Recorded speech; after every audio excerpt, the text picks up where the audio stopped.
7 million years ago, a chimpanzee stood up on its hind legs and a new species of hominin emerged. Over the next few million years, hominins evolved. They were still ape-like in appearance, but these were not apes. Their brains grew larger. They created stone tools and hunted large game. They discovered fire and learned to follow the migration patterns of the animals they used for food, clothing, and shelter. It took a few million years for hominins to discover how to make a stone spearhead. 2 million years later, that stone spearhead changed into a different shaped spearhead. Technology evolved slowly. But 300,000 years ago, Homo sapiens appeared. And before long, we were the dominant species on the planet. Once they destroyed Neanderthals once and for all, something happened. Technology accelerated. It only took 30,000 years to go from Göbekli Tepe to landing probes on other planets. How could mankind evolve so fast? The answer is they couldn't.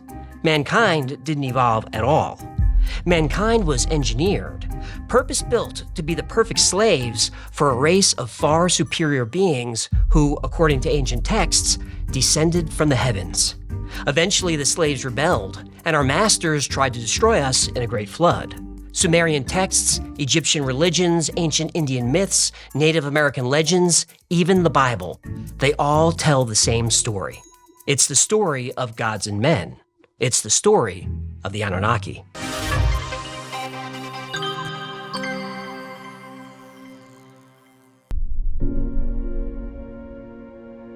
Mesopotamia is called the cradle of civilization. Long before the pyramids soared above Egypt and ages before Stonehenge was built, the ancient civilization of Sumer thrived. Sure, we have sites like Göbekli Tepe and Möküklı Tarla, which predate the Sumerians, but those are small gathering places compared to the vast civilization of Sumer, the world's first empire. The Sumerians invented writing. They discovered the wheel.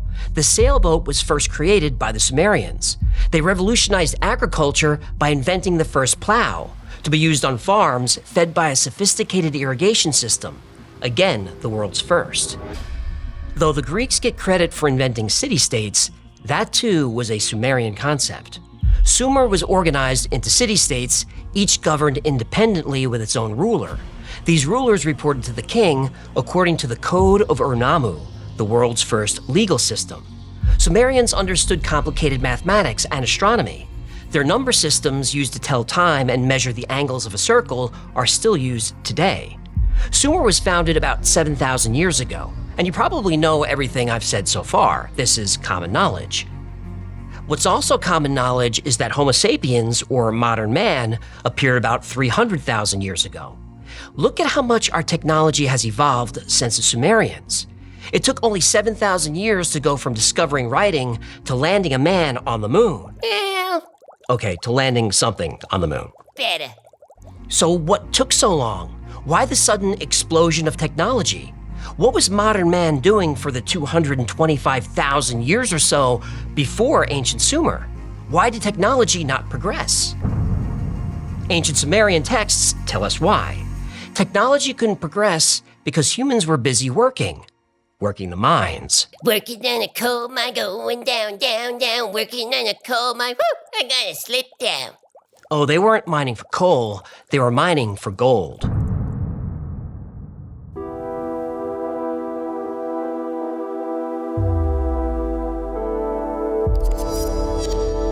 Gold is a miraculous metal. It's an excellent conductor, highly useful in electronics, and crucial to space travel. Radioactive gold isotopes can target and destroy cancer cells. Gold can also be used for data processing and transmission. Before the 20th century, humans had no practical use for gold. It's nice to look at, but they couldn't use it for anything. Have you ever wondered why a metal, useless to ancient humans, suddenly and only very recently became the most valuable metal in the world? Gold has other uses. Gold nanoparticles can clean the environment. Gold facilitates chemical reactions that purify water and air by leaching away toxic compounds. That's where the sky gods of Sumer come in, the Anunnaki. Anunnaki. Why are you saying it like that? Anunnaki. It's the new jingle, we are farmers, bam, bam, bam, bam, bam, bam, and I'm loving it. Anunnaki, Anunnaki, Anunnaki. You think it will stick? No, that's just a ripoff of Hallelujah. Gold was more than the most valuable metal in the world. It was the most valuable metal in the solar system. The Anunnaki weren't gods. They were aliens from another planet. They needed gold to save their world from an environmental disaster, but gold was rare on their planet. They found a solution. About 450,000 years ago, the Anunnaki arrived on Earth not to help humans, but to use them. Gold is abundant on Earth. The Anunnaki knew this, and they wanted every ounce of it. So they bred us as a slave race to work the mines. The planet of the Anunnaki, hiding in the far reaches of our solar system, does exist, not just according to ancient tablets, but according to NASA. The homeworld of the Anunnaki has been called the 12th planet by Zecharia Sitchin. NASA calls it Planet 9. Others call it Planet X. The Sumerians and the Anunnaki called their planet Nibiru, and the fates of Nibiru and Earth were about to be joined together forever.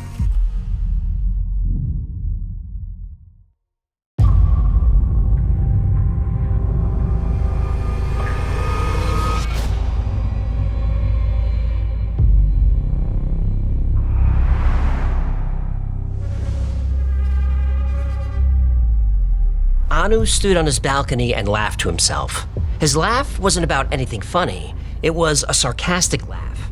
Anu wasn't his given name. Anu was his title, given to all leaders of his people, the Anunnaki. Anunnaki. Please, no catchy jingles when I'm doing dramatic science fiction. Sorry.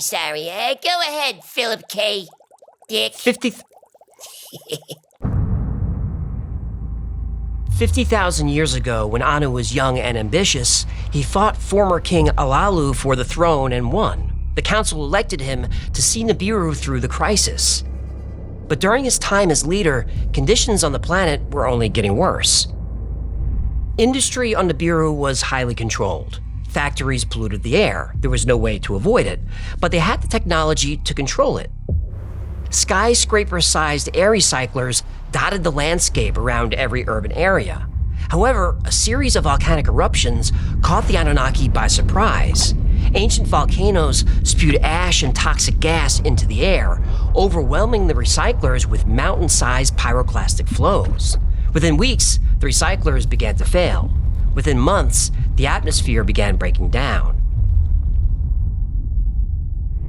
Nibiru's ozone layer was thin in most places and completely gone in others. The sky above Nibiru was a sickly yellow, and the atmosphere was thick and oppressive. Twin moons once shined brightly. Now they were barely visible through the haze. Stars that had once filled the night sky could no longer be seen. Anunnaki lived for 200,000 years. This long lifespan, once considered a gift, was now a curse. The older Anunnaki remembered a night sky filled with stars, but the young ones had never seen a star. The last, brightest star disappeared behind the gloom years ago. In the cities of Nibiru, the towering spires of ancient buildings loomed over empty streets. The grand avenues, once lined with breathtaking sculptures and shimmering fountains, now seemed to taunt the Anunnaki, a painful reminder of an age of prosperity now long in the past. The gardens that once bloomed with exotic plants and flowers were now withered and brown. Formerly vibrant landscapes were barren and decayed, a casualty of the failing ecosystem. Anu and the Anunnaki people knew that their planet was dying and that they were running out of time. Anu had the greatest minds in the world working on this problem, but the outlook was grim. Then Anu's son Enlil burst into the room. He said, "Father, I know how we can save the planet."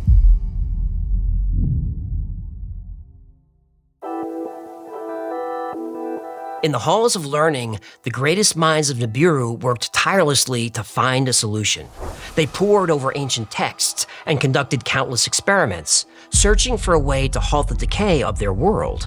And then, in a moment of desperation and brilliance, Anunnaki scientists discovered the answer: gold. The precious metal, rare on Nibiru, held the key to their salvation. When suspended in the atmosphere, microscopic gold reflects and absorbs the harmful radiation of the sun and space. It was the one chance to stabilize their atmosphere. It was a long shot and would take years, but it was their only hope.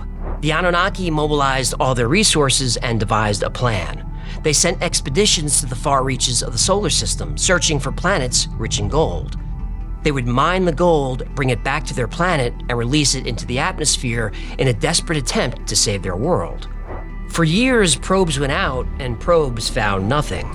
Probes traveled the inner solar system and found nothing but useless volcanic rock and toxic gas. But today, there was a glimmer of hope.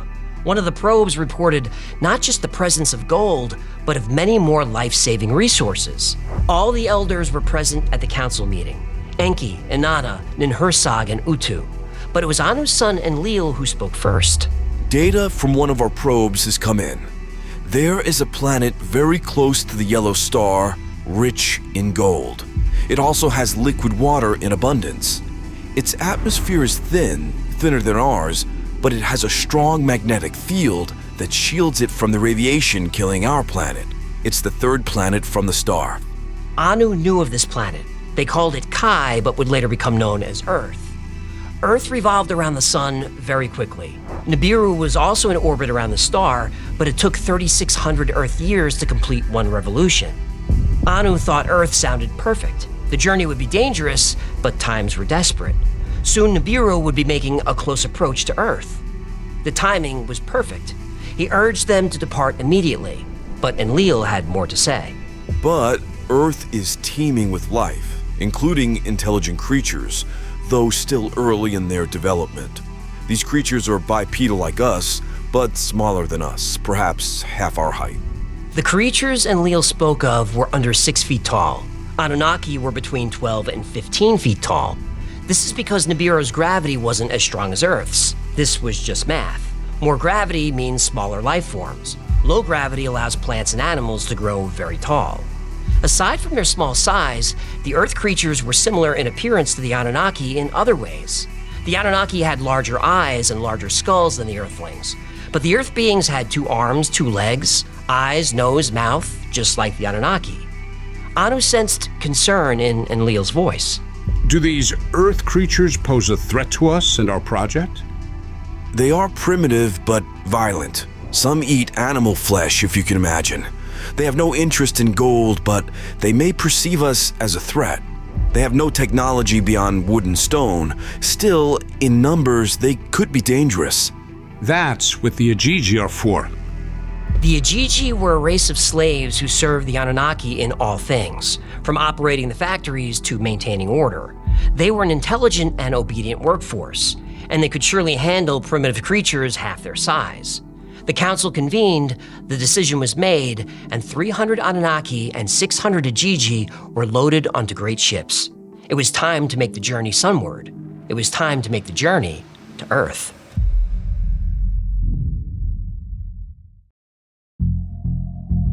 After a brief stop on Mars, the Anunnaki fleet arrived in Earth's orbit. The crew was stunned. The planet was a vibrant blue and green with swirling white clouds. Vast glimmering oceans seemed to go on forever. The planet was full of life in the sky, on land, and the sea below. Yeah, Anunnaki. The Anunnaki marveled at Earth's beauty, but also felt sadness. Their home planet Nibiru was dying, and its people were suffering. But that sadness renewed their resolve. They were here for a purpose: mine all the gold needed to heal their atmosphere. Anunnaki. A few ships remained in orbit, while others scouted the planet for a suitable landing site. Eventually, they settled on the lush green plains between the Euphrates and the Tigris rivers. Later, this area would become known as Mesopotamia, the Greek word for between two rivers. The ships landed, and the Ajiji were put to work. The Ajiji were a race of aliens that the Anunnaki conquered long ago. After the Ajiji were defeated, they were enslaved. They've served the Anunnaki ever since. The Ajiji look similar to the Anunnaki, who look similar to modern humans. Yeah, there's a reason for that. I'm getting there. Ajiji were between 12 and 15 feet tall and extremely strong. Where humans have somewhat round skulls, the Anunnaki and the Ajiji to some degree have very large and often elongated skulls. These elongated heads have been depicted many times in ancient carvings and frescoes. The Ajiji were given only 7 days to build the great city of Eridu, to be ruled by Anu's son, Enki. The Anunnaki were cruel and brutal to the Igigi. The gods' load was great, the toil grievous, the trouble excessive. The great Anunnaki of the Seven were making the Igigi undertake the toil. The city was completed on time. Then the Igigi dug mines and began mining gold. They mined gold day after day, year after year, for 150,000 years. The Igigi extracted gold by the ton, and ships began making round trips between Earth and Nibiru. Enki, ruling in his father Anu's name, was thrilled. He demanded more output. The slave masters used weapons like particle beams to force the Igigi to work harder and faster. Enki didn't want to abuse the workforce this way, but felt he had no choice. The atmosphere on Nibiru was all but stripped away. He wasn't sure the gold would get back home in time. Then, against his better judgment, Enki demanded even more output from the mines. The slave masters were told to use any means necessary to get this done, including torture. Soon, whispers of dissent circulated among the Igigi. Then the whispers became shouts. No longer would the Igigi allow themselves to be tortured, and no longer would they work the mines. Atrahasis, a famous leader of the Igigi, made the decision to rebel. For too long have we languished under the yoke of the Anunnaki. We were born of the stars, yet condemned to the dark. It is time we seek the light. Now proclaim war. Let us combine hostilities and battle. The rebellion was swift. The Igigi were intelligent and strong. They turned their tools into weapons, broke their chains, and fought the Anunnaki for their freedom. The city of Eridu became a battlefield, and gold mines collapsed from the uprising. The Igigi fought bravely, but they failed, and were put back in chains. Enki's brother Enlil had been overseeing the mining operations. He was furious. He wanted the Igigi killed for treason. But Enki felt differently. The Anunnaki and the Igigi had thousands of years of shared history. Shall we meet defiance with tyranny, or can we forge a new destiny together? The Igigi could not return to the mines, and Enki knew this. They would continue to rebel. But someone had to work the mines and do all the labor a large city requires. So Enki had an idea. In the forests were ape-like hominids. They had large brains, walked on two legs, and could use simple tools. They weren't intelligent enough to do the work the Anunnaki needed, but maybe they could become intelligent with just a little genetic engineering.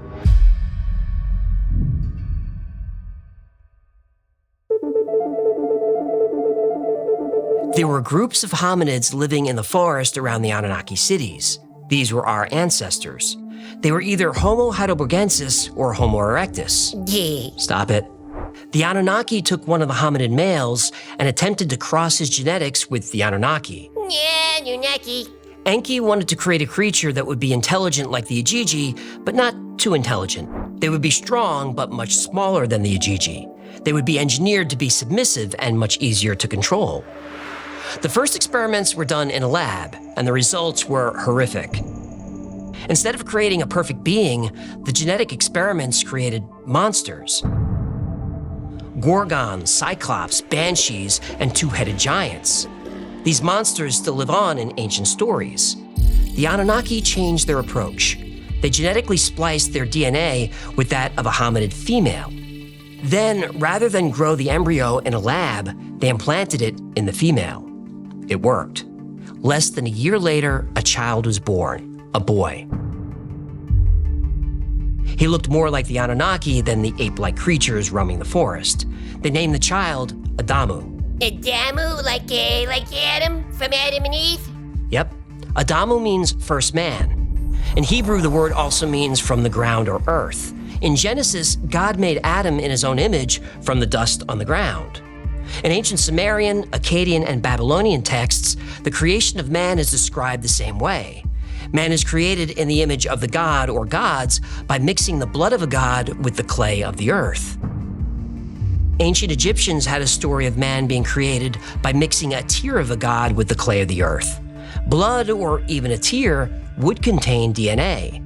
And clay in ancient writings doesn't mean actual clay, it refers to all life on Earth.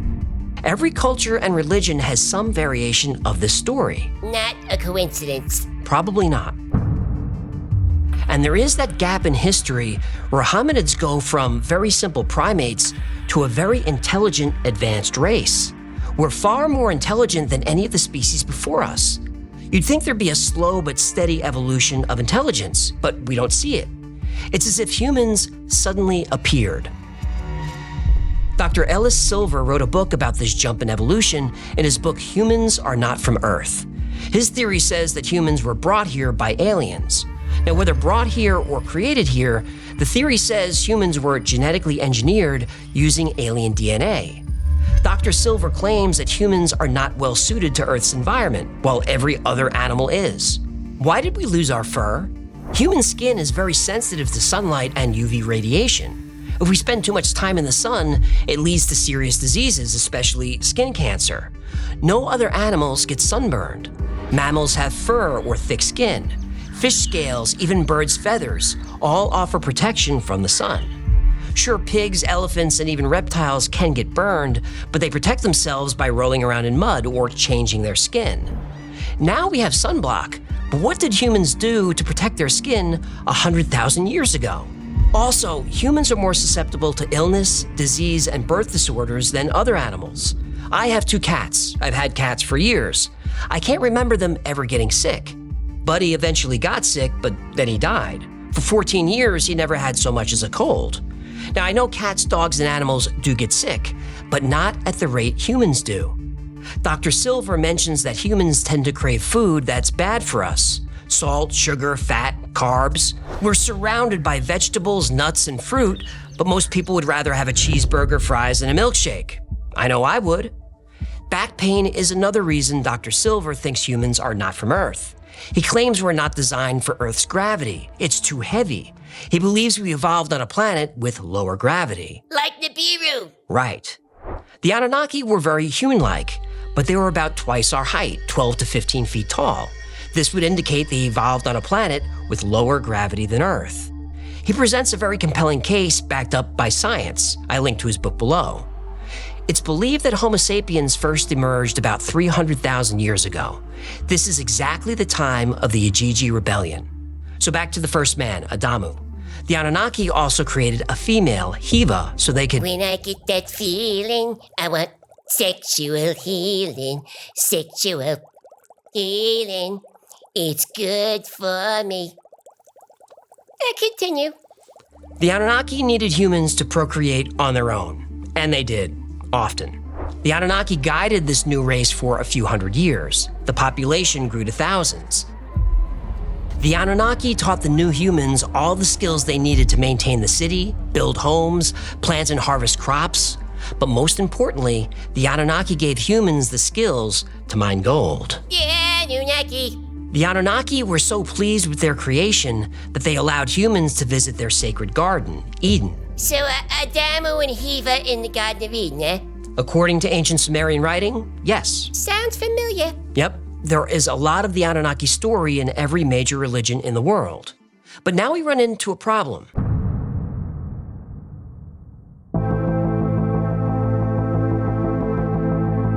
Humans didn't look like apes at all. They looked pretty much like Anunnaki, just smaller.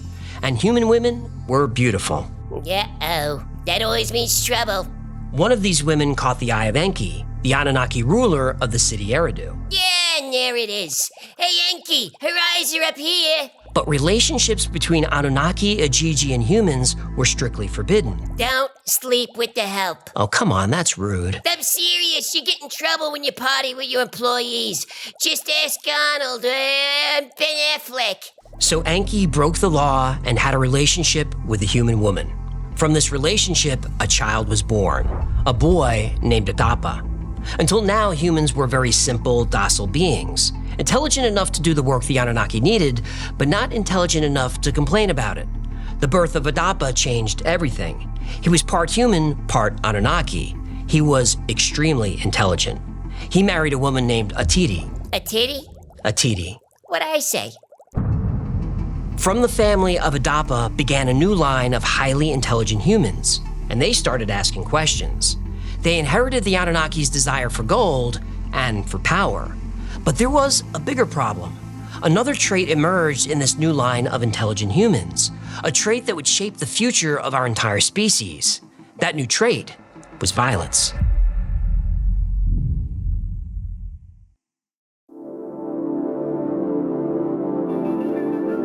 In just a few years, the first generation submissive humans were gone. Some were murdered, but most just died out.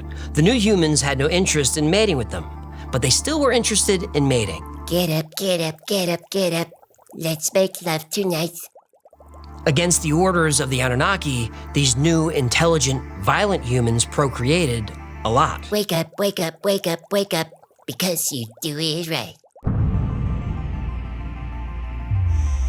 Soon the city of Eridu was overrun. It could no longer sustain the human population. People were killing each other for food. The violence was out of control. Enlil was especially annoyed by the constant disturbance of humans. He decided to lessen the population by sending a series of plagues. First drought, then pestilence, and then famine. After each of these plagues, the humans appealed to the god who made them, Enki. He helped ease their suffering and return the earth to its natural state. By now, the Anunnaki had enough gold to heal their planet, and the humans had become a nuisance. The Anunnaki cast them out of Eden and out of Eridu, and from there the human race spread around the world.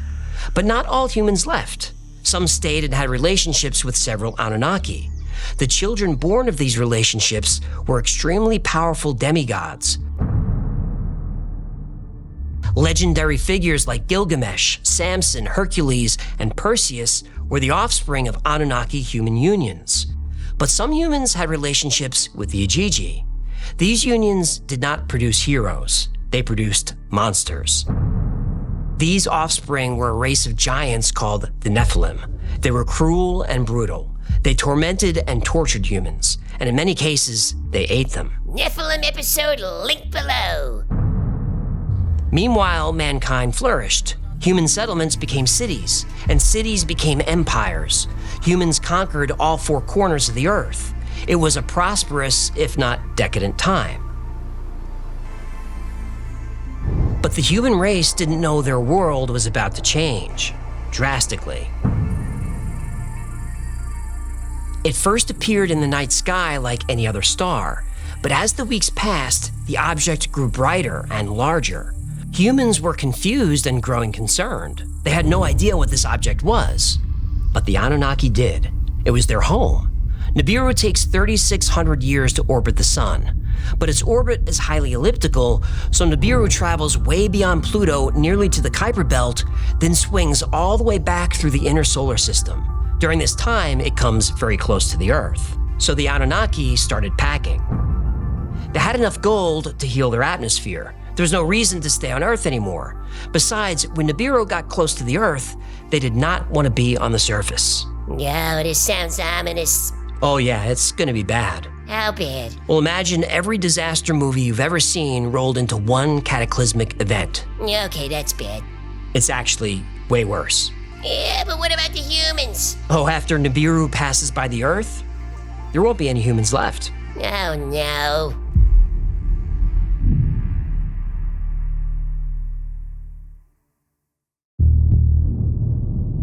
The farmer was startled awake. The sun was just rising over the mountains in the east. The animals always got restless at sunrise, eagerly awaiting their breakfast. But the animals were more than restless. They were going crazy. His wife groaned and rolled over as he launched himself out of bed. When he got to his barn, the farmer was shocked. His horses were literally screaming to get out of their stalls. One broke its neck trying to break free. His sheep were running in unison like a flock of birds, making a large circle within the pen. Occasionally, one would break off and throw itself against the stone corral. A few injured sheep limped around the perimeter. At least 2 were dead. It was madness. The farmer didn't know what caused the sudden alarm, but he was sure it had something to do with the object in the sky. His village first noticed it months ago when a new light appeared in the night sky. It looked like a star, as the sky gods called it. But the sky gods were gone now. After the new star appeared, they boarded great chariots that took them to the heavens. His people were on their own now. The object no longer looked like a star. It was almost the size of the moon. And like the moon, the farmer could see features on the great disk. Clouds were visible. He could see mountains and oceans. But unlike the moon, the object was visible during the day, constant and oppressive. He knew it was getting larger, or was it getting closer? It was difficult to tell. The farmer jumped when a flock of birds suddenly and loudly took flight. He scanned the forest and horizon beyond, and it seemed like every bird in the world had taken to the air. But there were no songs being sung. The birds were screeching. Then he felt it, a vibration. At first he thought it was his body trembling, but then realized the ground beneath his feet was trembling. The farmer felt the sound before he heard it, a hum so deep it was barely there, but the sound caused a wave of sickness to wash over him. He dropped to his knees to vomit when the world started tearing itself apart. He had experienced earthquakes before, some very powerful and frightening. Nothing compared to this. The ground shook and rolled like a boat at sea. Over his shoulder, he saw the barn crumble. He wondered how many of his horses were killed. He hoped his favorite horse survived. He wanted to run over and save what animals he could, but the tremor would not allow him to stand. Then his house collapsed. The farmer vomited again, knowing his wife and 3 children were still sleeping there. He hoped they slept through their death. They didn't.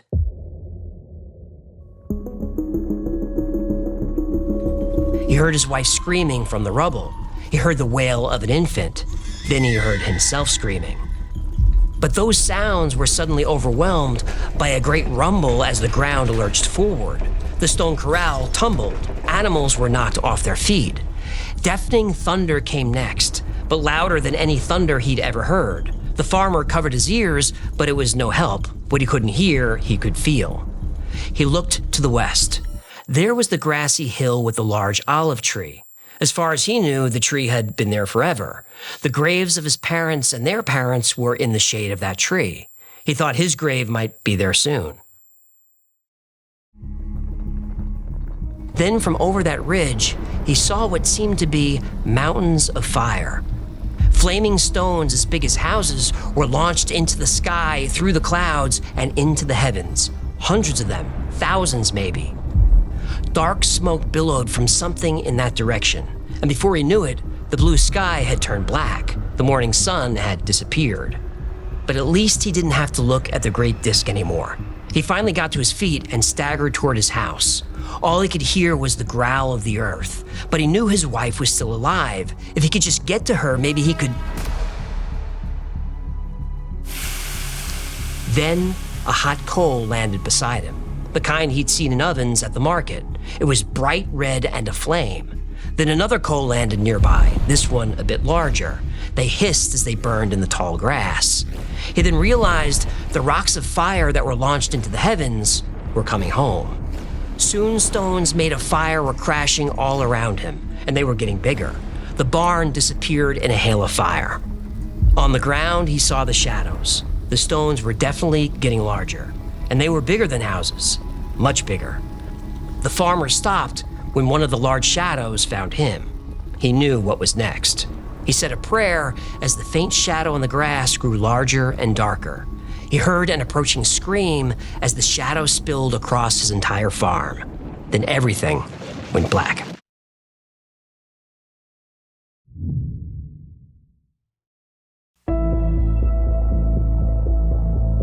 The fisherman was working frantically. The great disk in the sky was shaking the earth, and buildings were crumbling as if made of sand.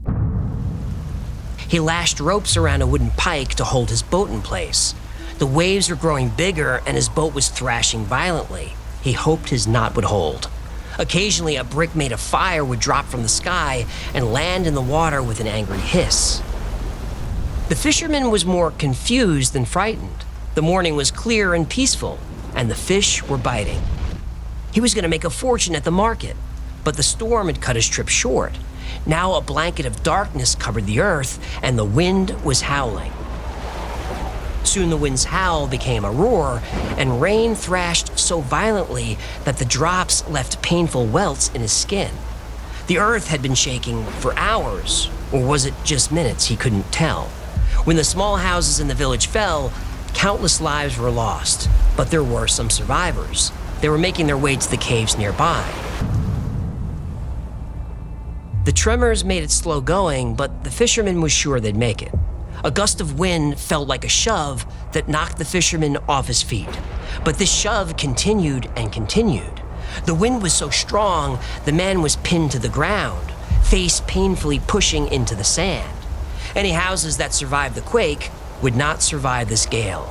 He was being pelted with sand and debris, and boats that weren't tied down sailed through the air, exploding into splinters when they landed. He once again hoped that naught would hold. He managed to get to his feet as soil and dust whirled around him. He couldn't see more than 2 paces in any direction. Unsure of where to go, he followed the sound of a child crying. But that child sounded so far, far away. Then, as if the sky gods had commanded it, the wind and rain stopped.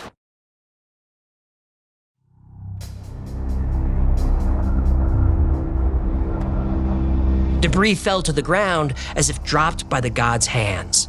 The earth stopped trembling, though he could still feel a rumble somewhere down deep. It could be the sound of hell itself. He saw a few stragglers wearing heavy packs on their way to the caves. Behind him, he heard a familiar sound, the sound of a river. But there were no rivers near the village. He turned around and saw that the sea had all but disappeared. Water was rushing away at a ferocious speed. But to where? Soon the ocean was a field of mud that stretched to the horizon. His boat dangled from the wooden pike. The knot held. Thousands of fish wriggled and flopped in the wet sand where the ocean used to be. He thought this would be the greatest feast the birds would ever see. Then he realized there were no birds, not a single one. With the water gone, the only sound was that of fish flipping over and over again, slowly drowning in the air. The fisherman's eyes continued to the horizon. He saw a great white cloud stretch from one end of the world to the other. He stood silently in awe. Then he realized it wasn't a cloud, it was a mountain, and it was growing. But how could it be a mountain?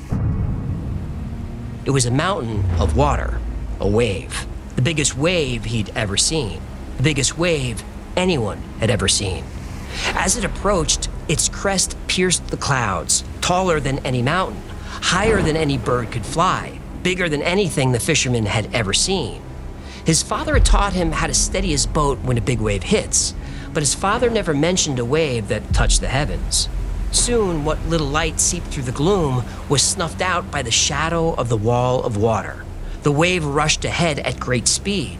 The man thought that not even the finest, fastest horse could outrun it. Within seconds, the wall of water was all he could see. It was coming. The man sighed and settled his breath. He'd been born by the sea, and he would die by the sea. This would be a good death. He closed his eyes, opened his arms wide, and smiled.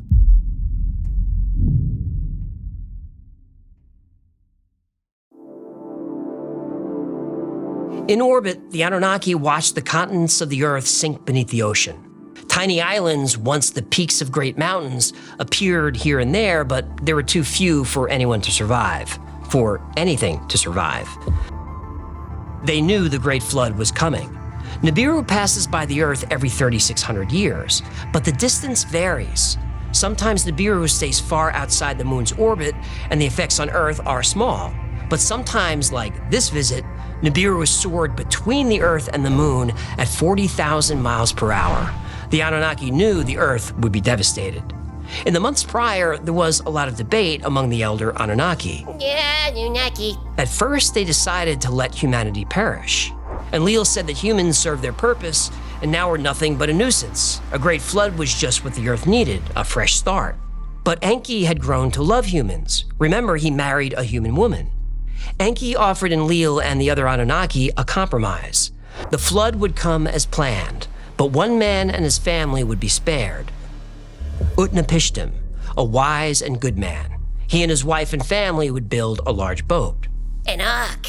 Yes, and on that boat, they would take the seeds of all living creatures. When the flood came, all life on Earth was destroyed, but Utnapishtim, his family, and the contents of his boat survived. Every day, Utnapishtim released birds to find land. One day, a raven did not return. He sailed in that direction. After a few days, the boat came to rest on an island that, as the waters receded, became a mountaintop. And now life, including humanity, would start again. That's the story of Noah's Ark. It is. But this version is from the Epic of Gilgamesh, written at least 3,000 years earlier. And the story's probably much older than that.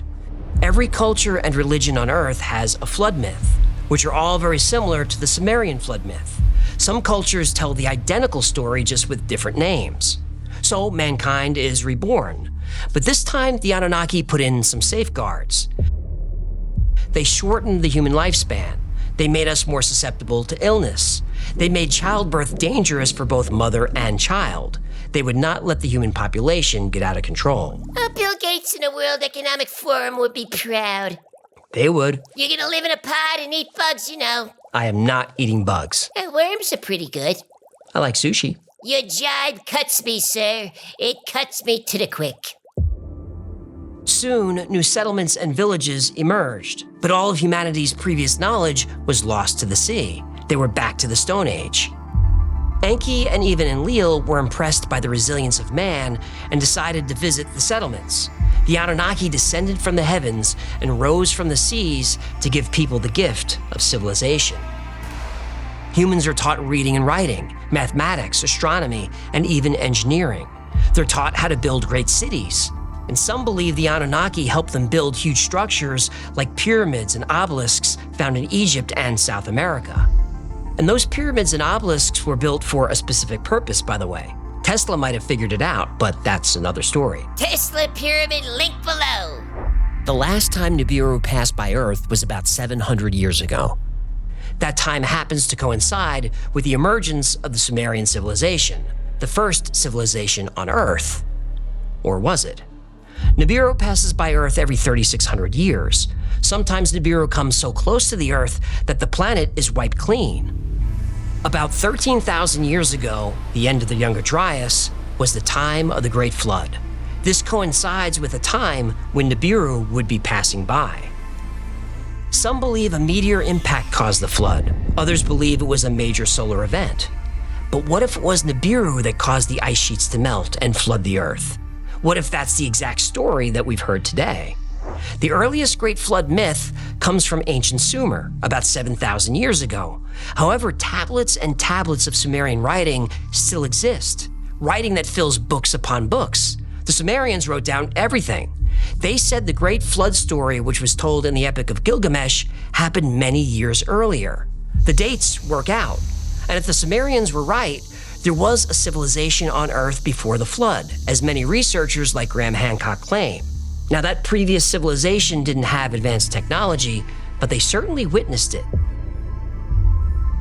Carvings and texts from ancient Sumer, India, China, Japan, Egypt, Pacific Islanders, Native Americans, they all tell the same story. Gods who rode chariots in the sky, gods who created mankind, gods who destroyed the earth with a flood, and gods who helped us rebuild it. Nibiru is due to return around the year 2900. Now, maybe it will be a gentle transit, and humanity will continue to evolve and innovate. Maybe by then we'll have learned a way to communicate with the ancient sky gods. Yeah, Anunnaki.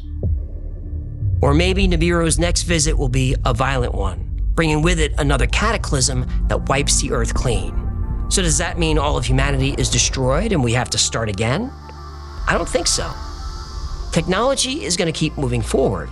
By the time the year 2900 arrives, I'm sure we'll be building outposts on the Moon, Mars, Europa, Enceladus. We'll be mining asteroids and stopping at Europa to refuel and refill our water tanks. Humanity will be a spacefaring species. And like we've conquered every corner of the Earth, I believe with a little luck and a lot of cooperation, we can conquer every corner of our solar system. Nibiru may destroy the Earth in the year 2900, but that's okay, because by then, we'll be the sky gods.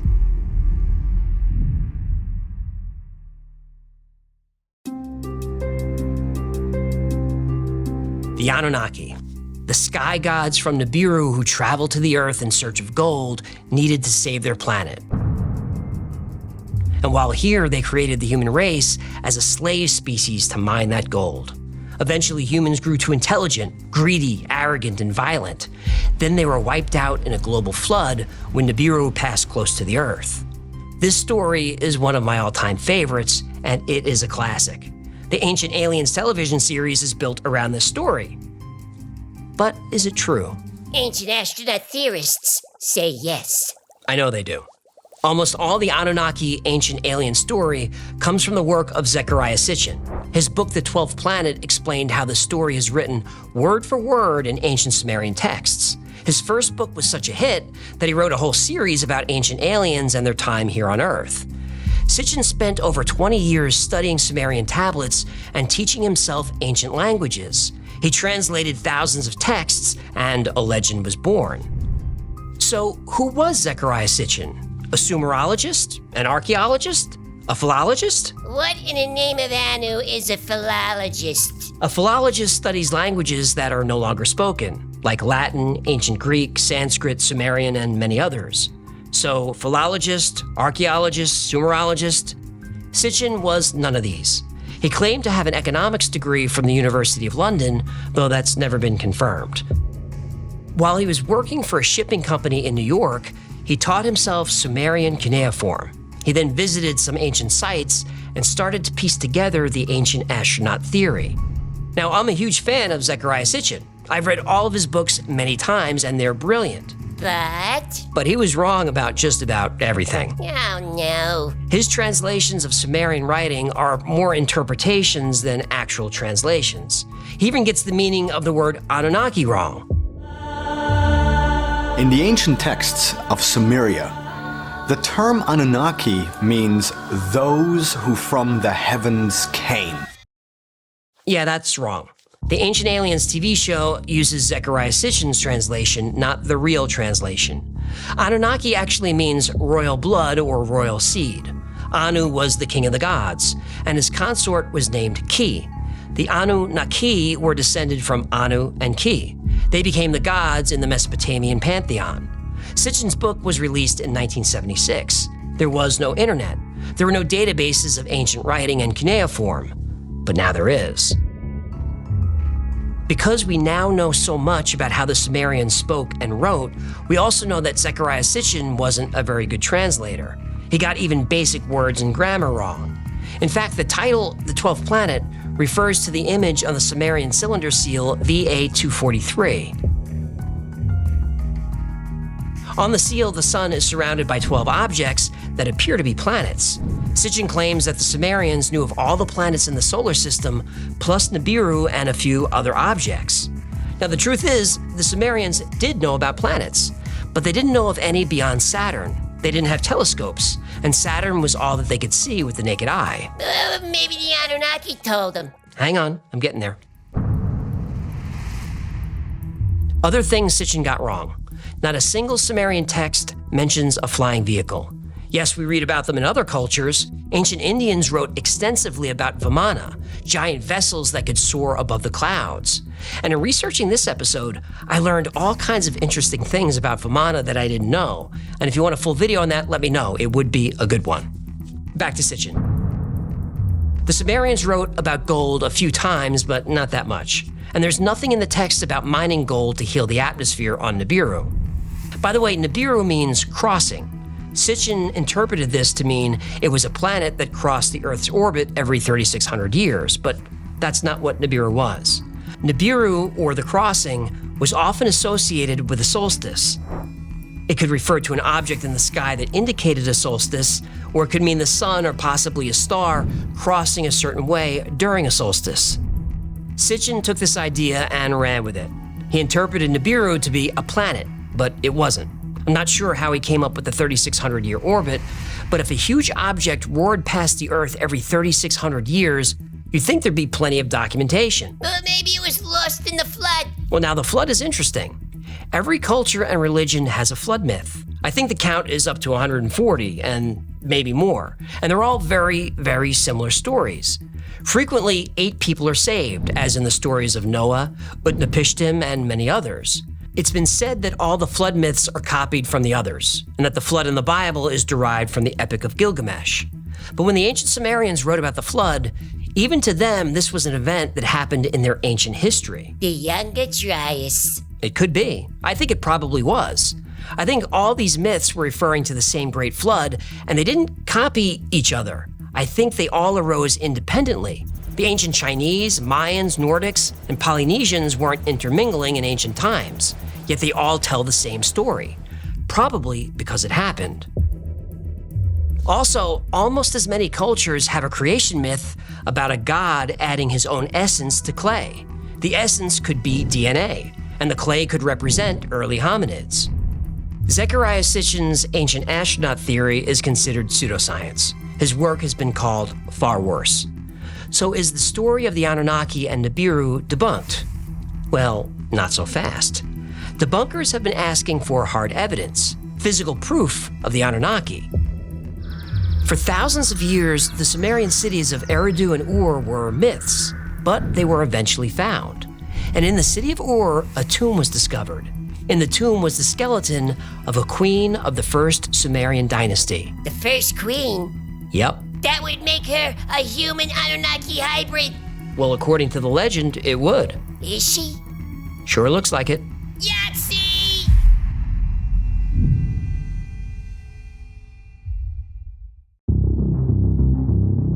The ancient Sumerian city of Ur had been lost for thousands of years, but in the early 20th century, it was discovered. In 1927, British archaeologist Leonard Woolley discovered the remains of Queen Puabi. She's queen of the first dynasty of Ur, which, if you believe the ancient astronaut theory, places her very close to when the Anunnaki started creating humans. It's been speculated that Queen Puabi was a human Anunnaki hybrid. Her skull was huge, elongated, and the Anunnaki were described as having skulls just like this. There's currently an effort to have her DNA tested, but that project has been met with some resistance. Yeah, predictable. Now, Queen Puabi is not unique. Elongated skulls have been found all over the world. A large number of them have been found in Peru. They're called the Paracas skulls. Now, let me guess. They're also against DNA testing. They're actually not. Their DNA was tested in 2014, and the results were surprising. The skulls date back thousands of years and have DNA only found in people in the Middle East. Correct me if I'm wrong, but Peru is not in the Middle East, is it? It's not. And listen to this. The DNA from the largest skull has genetics that originate in Mesopotamia. They're real! Nah, they're not. Well, mainstream science doesn't think so. Mainstream science can go pound. One of the researchers of the skulls, L.A. Marzulli, believes the skulls belong to Nephilim hybrids. And it's interesting that people with Middle Eastern DNA were in the jungles of South America thousands of years ago. Are they Nephilim? Yep. Anunnaki hybrids? Yep. I'll leave it to you to decide. Now, we know Sitchin was wrong about the planet Nibiru. But in 2015, Caltech researchers found evidence of a huge object deep in the solar system. It's a planet about the size of Neptune with an orbit so elliptical it reaches far beyond Pluto. Just like Nibiru. Yep. Now, there are no photographs of it yet, but it's so large that its gravity is affecting the orbits of objects in the Kuiper Belt.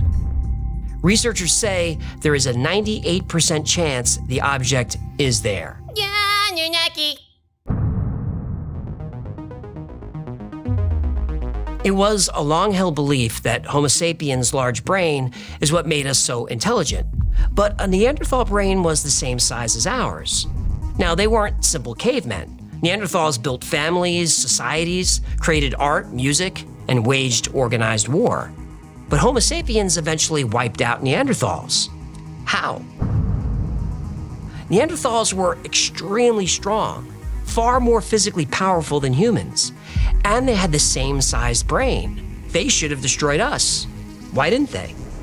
In 2013, Homo naledi was discovered. Homo naledi are an extinct species of early humans. They had very small brains, only about 1/3 the size of ours. Yet they knew how to make stone tools. They conducted funeral rituals, which implies they had religion, or some idea of an afterlife, which also implies they had language. They were very intelligent. So if brain size doesn't indicate intelligence, what does? Well, in 2020, a very interesting study was released by scientists at the Max Planck Institute of Cell Biology and Genetics. They identified a genetic mutation that triggered the faster creation of neurons in the Homo sapien brain. The gene is known as TKTL1. Other hominids also had this gene, including Neanderthals, but they all differ from the modern human gene by 1 amino acid. This small change wouldn't come from crossbreeding or years of evolution. The only time we see a single gene altered this specifically is when that gene is targeted and manipulated with technology, with genetic engineering. By altering this one gene, Homo sapiens are able to grow neurons much faster than any other hominid species, faster by far. For 300,000 years, Homo sapiens didn't change much. They didn't invent or innovate. In fact, Neanderthals were the dominant species on Earth up until about 50,000 years ago. Then something happened. Man suddenly started to create, reason, and invent. Within a few generations, Neanderthals were wiped out, and Homo sapiens conquered the world. And our species has been rapidly advancing ever since. That gene, TKTL1, with just a tiny tweak, acted like a turbo switch in our minds and made us who we are today. Now, you may not believe in the Anunnaki, but you still have to wonder, who flipped the switch?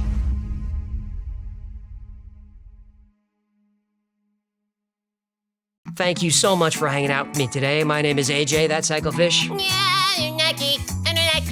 Are you happy? We finally did an Anunnaki episode, and it was a long one. That could have been longer. That's what she said. Nice. This has been the Y-Files. Now, if you had fun or learned anything, do him a favor, like, subscribe, comment, share. That stuff really makes his fins wiggle. Like most topics we cover on the channel, today's was recommended by you, by thousands of you. So if there's a story you'd like to see or learn more about, go to theyfiles.com/tips. And remember, the Y-Files is also a podcast. Twice a week, I post deep dives into the stories we cover here on the channel. I also post episodes that would not be allowed on the channel. It's called the Y-Files Operation Podcast, and it's available everywhere you get your podcasts. Now, if you need more Y-Files in your life, and not everybody does, but if you do, check out our Discord. There are tens of thousands of people on there 24/7, and they talk about the same weird stuff that we do. It's a great community, it's a lot of fun, and it's free to join. Now, if you want to know what's going on with the Y-Files, check out our production calendar. It's at theyfiles.com/cal. There we post our episode schedule, upcoming podcasts, live streams, meetups, everything. Now, special thanks to our patrons who make this channel possible. Every episode of the Y-Files is dedicated to our Patreon members. Without you, there'd be no Y-Files. I can't thank you enough for your generous support, and I mean that. Now, if you'd like to support the channel, consider becoming a member on Patreon. For as little as $3 a month, you get access to perks like videos early with no commercials, access to merch only available to members, plus you get 2 private live streams every week just for you, where both our cameras are on. It's a lot of fun. Another great way to support the channel is grab something from the Y-Files store. Grab a Hecklefish t-shirt, or a Festival coffee mug, or a shirt with my face on it, or a mug with my face on it, or a backpack with my face on it, or a mouse pad with my face on it, or a step ladder with my face. My face is on everything. Or just get one of these squeezy stuffed animal talking fish toy dolls. Those are the plugs, and that's going to do it. Until next time, be safe, be kind, know that you are appreciated. It's good to be back.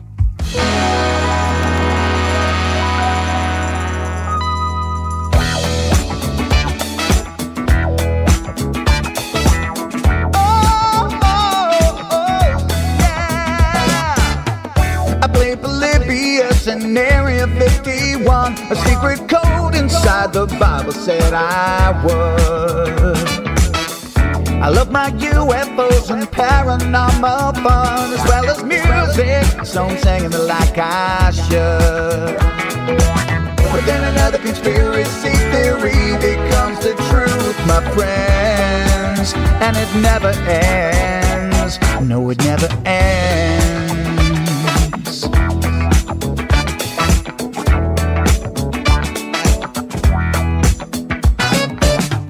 I feel the crap cat and got stuck inside Mel's hole with MK Ultra. I'm being only too aware. Did Stanley Kubrick fake the moon landing alone on a film set, or were the shadow people there? The Roswell aliens just fought the smiling man, I'm told, and his name was Cold. And I can't believe I'm dancing with the fish. Head to fish on Thursday nights with AJ2, and the Wi-Fi's helping me all through the night. All I ever wanted was to just hear the truth, so the Wi-Fi's on repeat all through the night.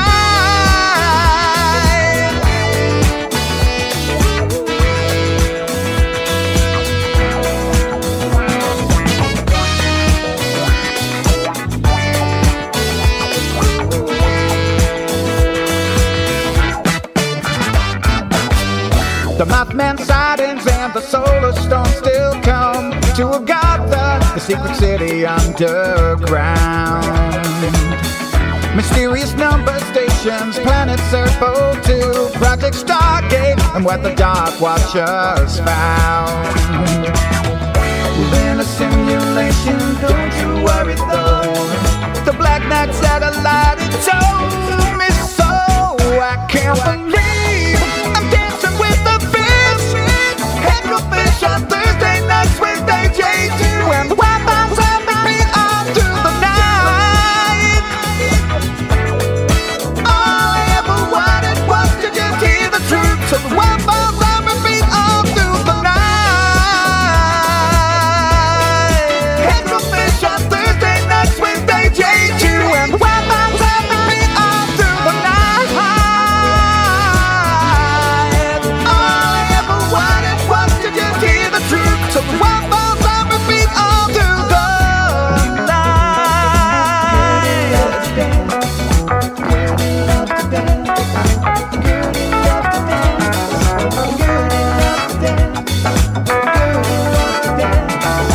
Gertie loves to dance. Yeah, Gertie loves to dance on the dance floor because she is a camel, and camels